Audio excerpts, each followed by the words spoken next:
Alright, so you're familiar with the original Star Wars trilogy, as well as Jar Jar Binks and those 3 prequels. What have I done? You may have even seen the Star Wars Holiday Special. You look at Lumpy. He's sure grown, huh? I think his voice is changing. So where does Rogue One, a Star Wars story, fit into all of this? I'm gonna tell you.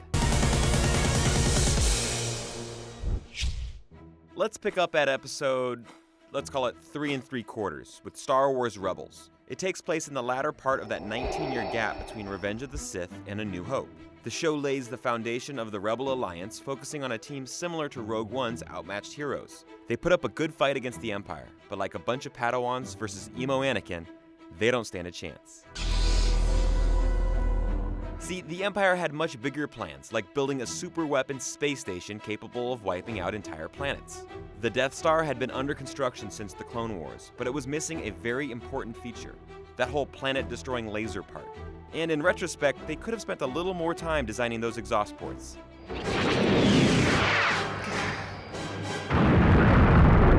Which brings us up to the events of Rogue One's prequel novel, Catalyst. The book focuses on Jyn Erso's father and super talented scientist Galen, as well as Orson Krennic, an up-and-coming Imperial lieutenant. Galen's specialty was generating power through the use of kyber crystals. These crystals are kind of like the Duracells for lightsabers. Now imagine what you could build if you had a whole bunch of these things.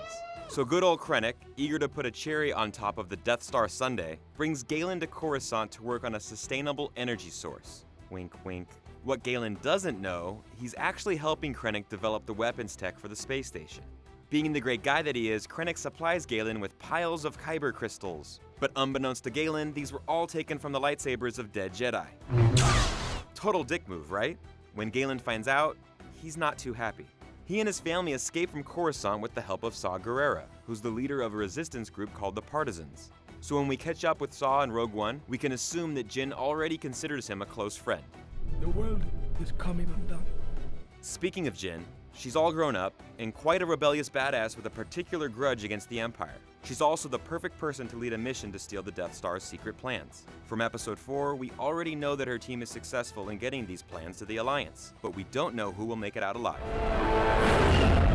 Do you have any theories on how the film will end? Let us know in the comments, and for all your film, TV, and comic book needs, keep it here on GameSpot Universe.